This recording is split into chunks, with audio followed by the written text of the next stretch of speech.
Musonga tubaha ikaze tubabwira ngo amahoro y'Imana nabane namwe.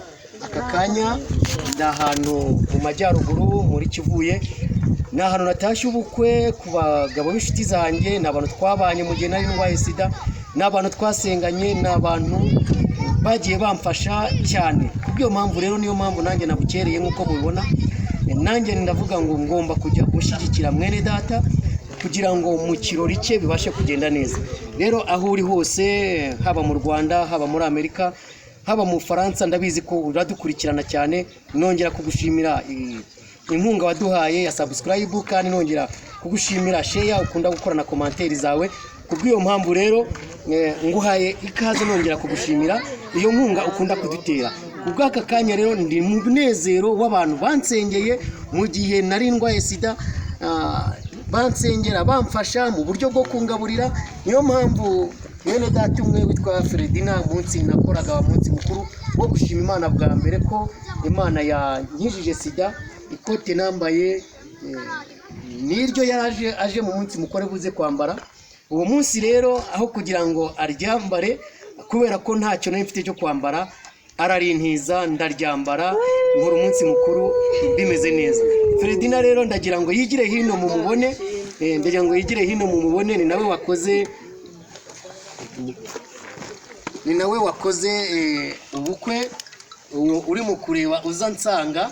Uyu ni wantije ikote, ni wantije ikote nambaye ndimo gushima Imana. Ndamukunda cyane rero, niyo mpamvu ni inshuti yanjye. Ibintu byose nabihagaritse. Imana y'amahoro iguha umugisha. Aba ni abantu ndimo ndakwereka inshuti zanjye. Abantu bajya bavuga bati ariko si bundi koko uwo mugabo yaba yarakize sida. Hari undi mugabo w'inshuti yanjye witwa Bernard, ndibuka inzu nubatse bwa mbere mu Mutara, yamaye amabati yo kugira ngo nsakazeho. Ntabwo njya mwibagirwa rero, nagize umugisha wo kongera kubonana nawe. Niyo mpamvu nawe ngira ngo nawe yigire hino mubere.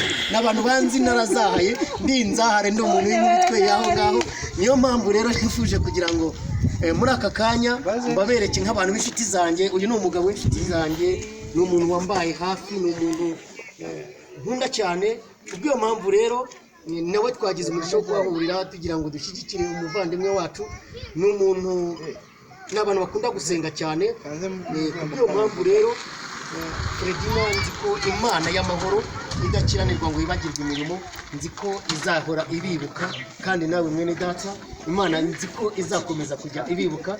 Rero aho muri hose mudukurikiranye, Imana nyije sida nyine mfite ibiro 41, nibyo nari mfite, nsigaranye abasirikare 7.